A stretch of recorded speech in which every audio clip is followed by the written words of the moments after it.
This year is probably going to be like every other year. The same routines, the same outcomes, the same bank balance, the same old you. Unless you become more. And in this video, I'm going to show you how to make your would have been ordinary year a little bit more than that. Welcome to the Mindset of the Elite. I'm Will Jordan, and about 10 years ago, I made the decision to live out the best version by becoming elite and excellent in every area of my life. And fast forward to today, I got into a pro football scholarship program. I played the four corner foundational musical instruments, which are guitar, the bass, the drums, and the keyboard. Got a bachelor's and a master's degree, and I tied the knot with the love of my life. Now you will say, wow, that's amazing. You're a go-getter. True, I cannot lie. However, none of all that would have been possible without first becoming the person that would have been able to do all of that. And one of the reasons you are here is because deep within you, you know you want more than average. You know you want to do more than the ordinary. And indeed, yes, you can, by becoming more of you. Yes, becoming more of you. And right away, we're going to dive into 5 key elements that will take you from an unending spiral of the mediocre and ordinary to the elite levels of greatness. It all begins from within. You need to understand the power of mental perceptions, as these are the things that will shape your personality. As the quote says, as a man thinks, so is he. And whether you think you can do something or you think you can't do it, you are usually right. Henry Ford said that. The thing is, if you can't see it from inside, you're not going to see it outside, and that is the truth. It starts from within before it shows out to the world. Bandura did a study on self-efficacy, and his work showed that self-efficacy, which is the belief in one's ability to achieve goals, significantly influences motivation and performance. Because of anything that you need to produce outside has to start from within. Mental attributes are key to your visualization. They are key to your materialization. So you have to decide and see the thing that you want to become, whether it's become an athlete, whether it's become a business person, whether it's become the top salesperson at your company, or the most effective worker. It starts from within. If you can see it, you can do it. Now, when I wanted to play football, it was my mindset that had to change. Before I got into my pro football scholarship, I had to tell myself it was possible for me to be the best version, knowing I never even had such a competitive experience before. But then I set myself and I saw it in my mind. And then eventually what that does, it propels me to doing the things that I need to do, setting up the systems that would be for me to improve myself. And eventually I got to where I was. Number 2, be decisive. Decisions, from the very definition, is the ability to cut away from every other thing and focus on the one thing that is in front of you. Derived from the Latin word, it is cutting away that which you don't want and then deciding to focus on what is in front of you. And that's why being decisive is also specific. Being specific about the thing, because you know that once you've made a decision, you then have to follow through with your commitment, and you have to be accountable in the decisions that you make. We all make decisions at different points in our life. Of course, there are the minor ones that have no consequences, like what you wear, what you eat, how you walk, where you work. But there are other important decisions that you make. For example, the things that you do at your workplace, or changing your life's trajectory, changing your career, deciding to be the best in your job, deciding to be the best in your field, in the industry that you are serving. So these decisions come from within.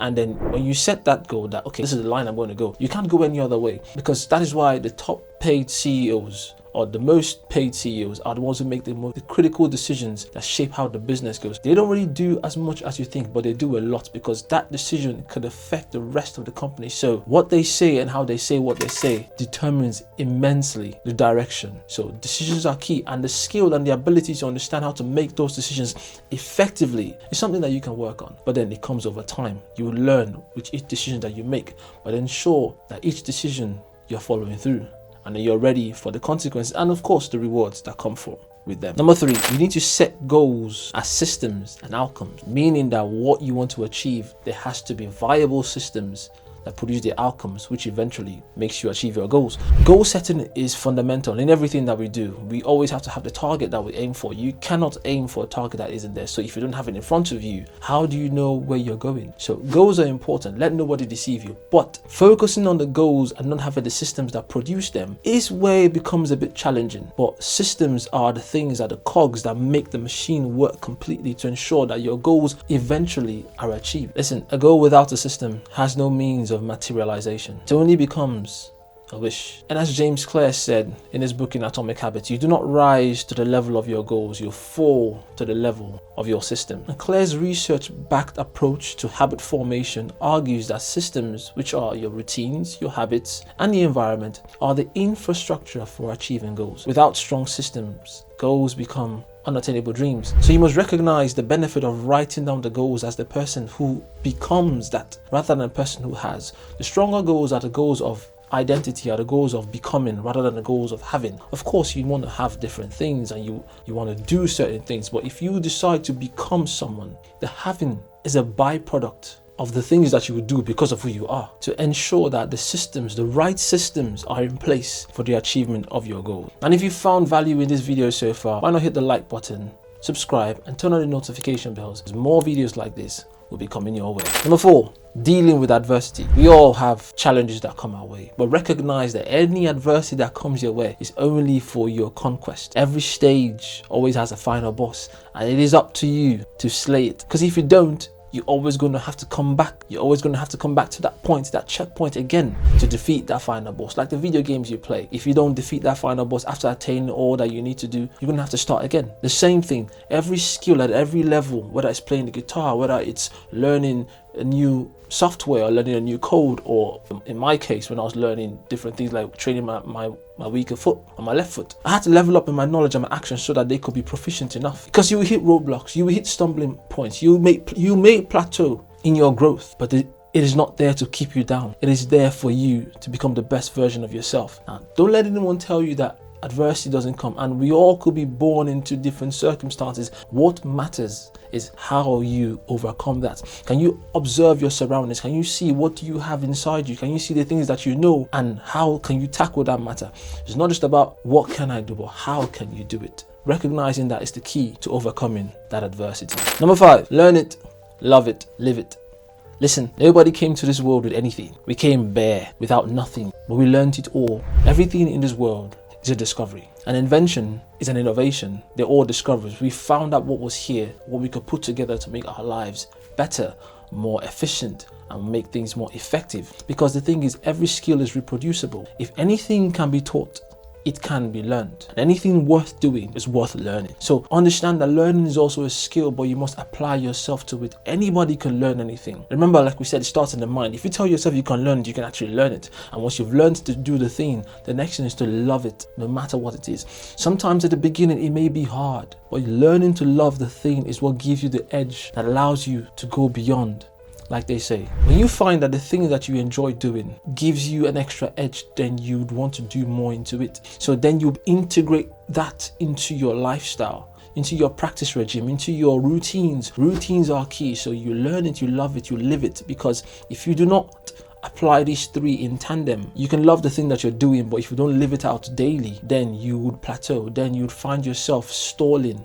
But your love for the thing that you're doing propels you. Like when I was playing football, I loved it so much, so it got me to the levels where I would wake up every morning, go for my extra sessions, go for training, give all that I can, and still hit the gym at the end of the day. When I was learning how to play the guitar or the keyboard, I just enjoyed what I was doing. There were times where my fingers would feel numb, but I knew the end result that would come. And fast forward, different scales, different chord progressions, all of that is all in my fingers, and I know what to do. But it all stemmed in the ability to love that which I was learning and living it out, applying it, finding a system and a routine that lets me practice, that lets me rehearse, and also that lets me showcase what I've got at different levels. So that is very key to your improvement and to your becoming elite. So over to you. Einstein said insanity is doing the same thing over and over again, expecting a different outcome. It doesn't really work that way. However, I know you're not insane. Neither are you ordinary, but you were elite. Why you've decided to step into the shoes of future you today. Listen, it's goodbye mediocrity and hello excellence. And of course, you can thank me later. It is about you. You will be the one to be enjoying the best version of yourself. You live out yourself. And remember, a future not connected to today does not exist. So if you decide that now is the time to take matters into your hands, to step out from the ordinary, from the 99% and come into the 1% because you want to be elite, because you want to live the best version of yourself today, then you are in the right place. So I'm curious, out of all these elements which we've shared, which of them resonates the most with you? Which one makes you have an inclination to action? Which do you think you would implement today? Let me know in the comments, and I'll see you in the next one.